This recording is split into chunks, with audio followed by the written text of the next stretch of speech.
Hello student, welcome to today's class. तो आज हम यहाँ पे डिस्कस करेंगे design a DFA for a language accepting all string starting with a. तो साथ में चैनल को जरूर सब्सक्राइब कर लें ताकि आपको लेटेस्ट अपडेट मिलती रहे। तो चलो आज की क्लास स्टार्ट करते हैं। Design a DFA for a language accepting all string starting with ए।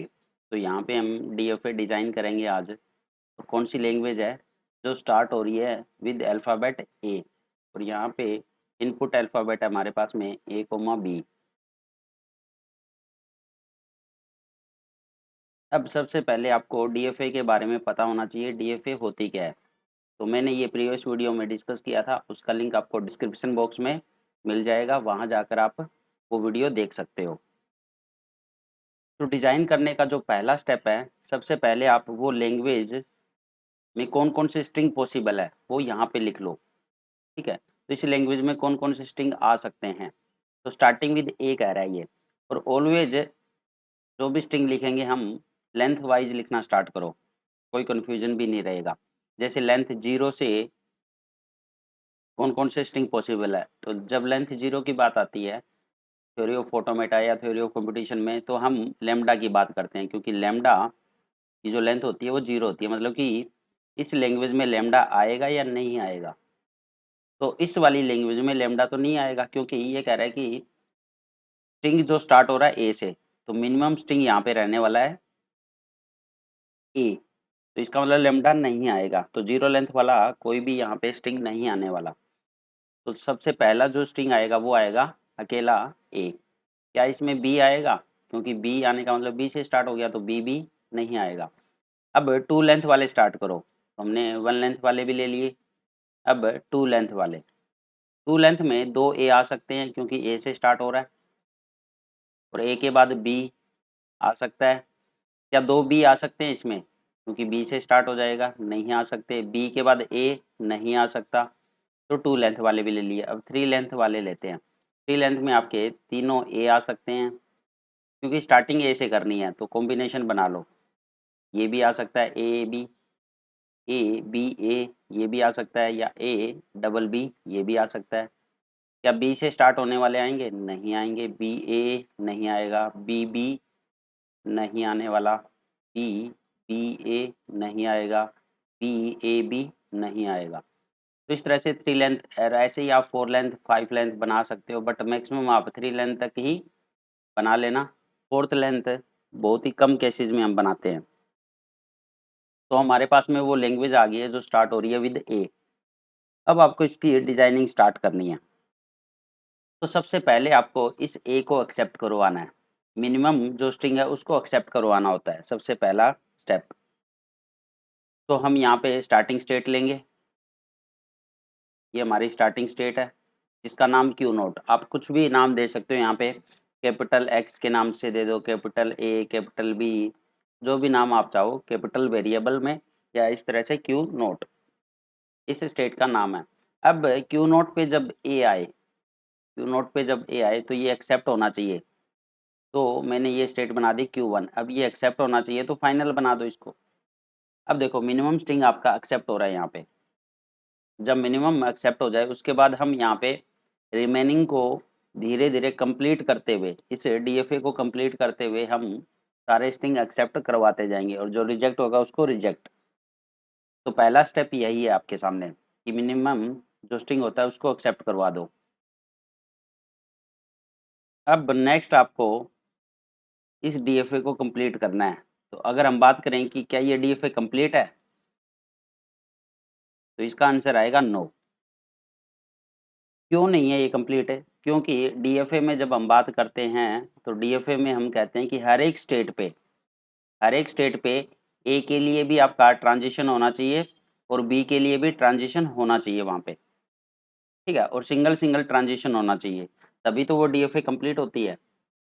ठीक है, तो हर एक स्टेट पे आपको ए के लिए भी एरो असाइन करना है और बी के लिए भी एरो असाइन करना होगा। तो क्या हमने यहाँ पे क्यू नोट पे बी के लिए एरो दिया? यहाँ पे नहीं दिया। तो क्यू नोट पे जब बी आए तो वो कहाँ मूव करेगा, ये भी तो आपको देना है, तभी तो कंप्लीट बनेगी। तो वन बाय वन यहाँ पे हम कंप्लीट करेंगे और कुछ नहीं, बट इस लैंग्वेज को ध्यान में रखना आपको कंप्लीट करते हुए। कहीं कोई प्रॉब्लम नहीं आने वाली। तो क्यू नोट पे जब बी आए, तो क्यू नोट पे बी आने का मतलब वो स्ट्रिंग है वो बी से स्टार्ट हो जाएगा ना। क्यू नोट पे बी आने का मतलब है वो स्ट्रिंग बी से स्टार्ट हो गया, और बी से स्टार्ट होने वाले स्ट्रिंग तो रिजेक्ट होंगे ना। अगर आप यहाँ पे भी देखोगे तो बी से स्टार्ट होने वाले स्ट्रिंग तो रिजेक्ट हो रहे हैं, तो हमें क्या करवाना होगा यहाँ पे रिजेक्ट। तो यहाँ पे अगर बी आए, यहाँ पे अगर बी आए तो हम एक स्टेट बनाएंगे Q2 जो कि होगी आपकी ट्रैप स्टेट। तो हमने ट्रैप स्टेट के बारे में भी पढ़ा था, ट्रैप स्टेट। तो इस ट्रैप स्टेट या फिर रिजेक्ट स्टेट भी बोल सकते हो इसको, रिजेक्ट स्टेट। क्यू नोट पे जैसे ही बी आया Q2 पे चला गया, ठीक है, तो ये क्या हो जाएगा आपका रिजेक्ट। अब क्यू नोट पे आपने ए और बी दोनों के लिए यहाँ पे ट्रांजिशन दिखा दिए हैं, तो मतलब क्यू नोट का काम कंप्लीट होता है। अब देखो Q2 पे भी आपको ए और बी दोनों के लिए दिखाने होंगे। तो अब देखो एक बार जब बी से स्टार्ट हो गया कोई भी स्ट्रिंग, बी से अगर स्टार्ट हो जाएगा तो उसके बाद चाहे कुछ भी आ जाए, उसके बाद चाहे कुछ भी आ जाए वो सारा रिजेक्ट ही तो होगा। भाई एक बार गलती से अगर बी से स्टार्ट हो चुका है तो उसने ये गलती कर दी है ना, तो वो तो रिजेक्ट होगा ना। तो वो कौन सी स्टेट पे रहना चाहिए, रिजेक्ट वाली स्टेट पे ही तो रहेगा वो स्ट्रिंग। अब यहीं घूमता रह जाएगा, इसी ट्रैप में फंस जाएगा अगर उसने गलती से भी बी से स्टार्ट कर दिया तो मतलब कि Q2 पे अगर बी आ जाए तो हमने Q2 पे अगर सबसे पहले ए आ जाए तो यहीं रहेगा, और इस पे अगर बी आ जाए तो भी यहीं तो रहेगा ये। हमने ए और बी दोनों के लिए एरो दे दिया, यहाँ पे सेल्फ लूप लगा दिया है। तो Q2 पे भी ए और बी दोनों के लिए ट्रांजिशन दिखा दी हमने, तो मतलब Q2 का भी काम कंप्लीट होता है। तो Q नोट और Q2 दोनों का कंप्लीट कर दिया है। अब बात करते हैं Q1 की। Q1 पे अगर ए आए, ठीक है, Q1 पे अगर ए आए, क्योंकि ए से स्टार्ट हो चुका है। अब ए से स्टार्ट हुआ तभी तो Q1 पे गया, वो एक्सेप्ट हुआ।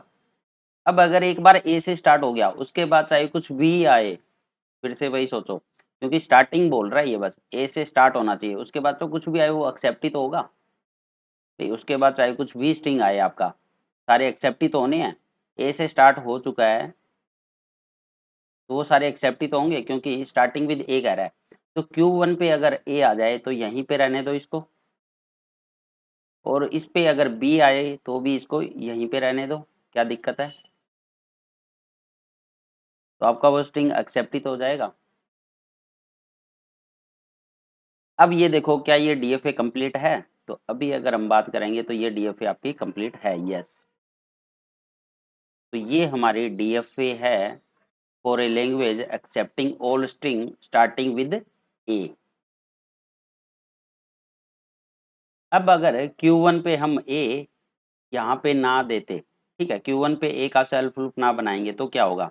तो इसको थोड़ा सा मैं चेंज करता हूँ इसी मशीन को। तो Q नोट इस पे ए आया, आपका गया Q1 पे जो कि आपकी फाइनल स्टेट है, और ये आपकी ट्रैप स्टेट है। तो ट्रैप स्टेट का कॉन्सेप्ट आपको समझ आ गया होगा। अब ट्रैप का मतलब जब एक बार गलती उसने कर दी तो वो यहीं पे घूमता रह जाएगा, क्योंकि Q2 से आप किसी और स्टेट पे जा ही नहीं सकते ना।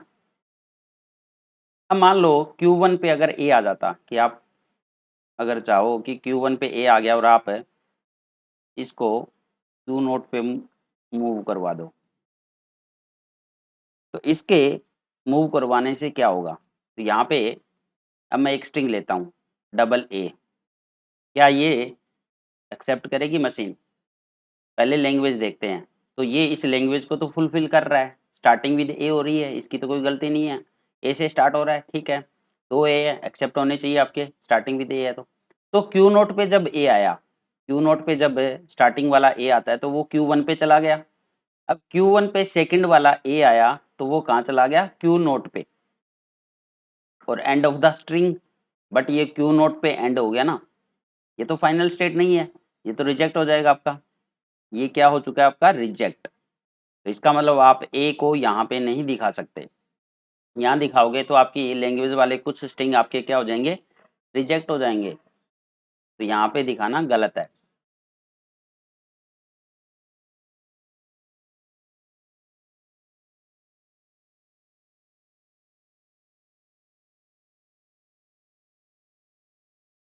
अब Q1 पे अगर बी आए तो अगर आपने बी को क्यू नोट पे भेज दिया तब क्या होगा? तो चलो एक और स्ट्रिंग लेते हैं यहाँ पे ए, बी और बी। तो ये जो स्ट्रिंग है, ये आपका स्टार्टिंग विद ए हो रहा है, तो एक्सेप्ट होना चाहिए ना। तो इस लैंग्वेज का ही तो स्ट्रिंग है और एक्सेप्ट भी होना चाहिए।